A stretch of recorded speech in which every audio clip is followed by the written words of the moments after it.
Let's talk about assumptions, specifically assuming intent. Subscribe. Click it.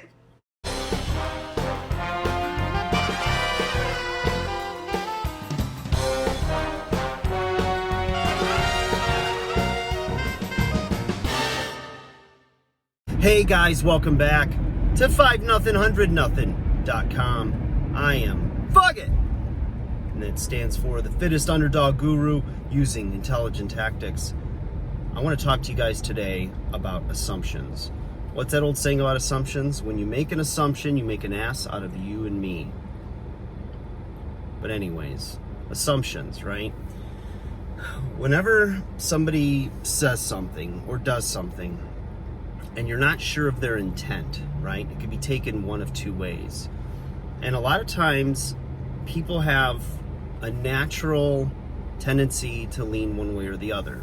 Either they'll naturally assume the best intentions of the person, or they will naturally assume the worst of persons. Now, this could be based on history.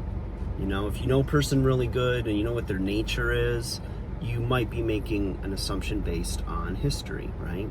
Like I've talked about before, how we form stereotypes is we, are trying to compartmentalize things. But the danger in making an assumption that's negative and not giving the person a benefit of the doubt is that you're already setting up your mental, emotional, and in some cases physical state to be in a stressful, guarded, perhaps accusatory or attacking mode. And it doesn't work out very well when you do that. So nothing good comes of assuming the worst of a situation or of someone's intent. And it usually leads to fighting, it leads to hurt words or feelings, and at the end of the day, you're left with just unanswered questions, or perhaps you're left having to swallow your pride and say you're sorry, right? It sucks. And one of the most vivid moments, aha moments that I had when I was learning a lesson I'm about to show you was years ago, probably a good 20 years ago. I was at the gym and I was working with a client, and he was crossing across this little walkway to get to the drinking fountain to get a drink of water in between one of his sets. And this guy walks in front of him, and he's like, watch it, bleep, bleep, and just gives my client the evil eye. My client didn't do anything. He just watched him walk by, and he looked over at me, and he goes, I think that guy must be having a bad day. I hope it gets better. I was like, what? Where I'm from, you're going to throw some fists. You're going to throw the fisticuffs. But I was really impressed with the way this guy handled it.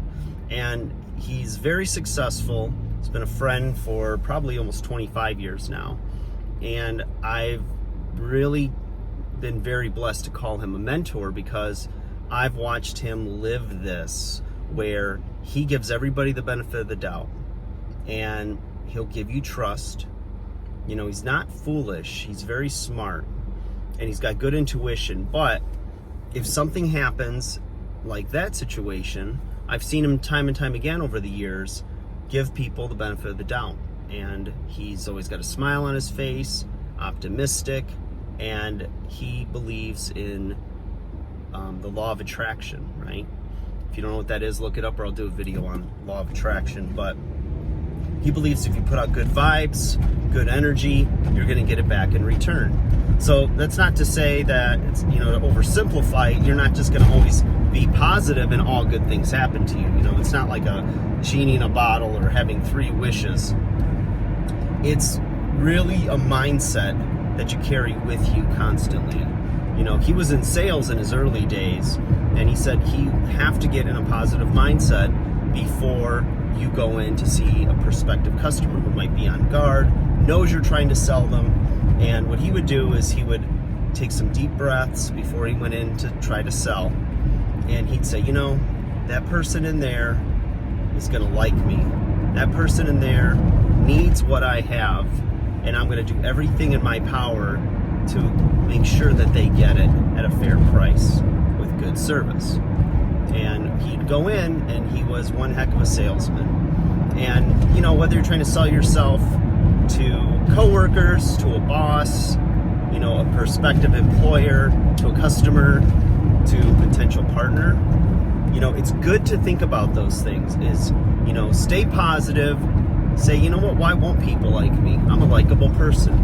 And when you approach it from that, you shut off that negative energy and, you know, those doubts or fears that you might have about yourself, right? Insecurities. And you walk in bold as a lion and ready to take the bull by the horns, right? I don't know why I use that bull by the horns. It's very dated. But in any event, smell what I'm cooking? You picking up what I'm putting down? You burning what I'm boiling? All right, guys, that's enough of that. So just give you some food for thought. Enjoy your night, and I will talk to you soon.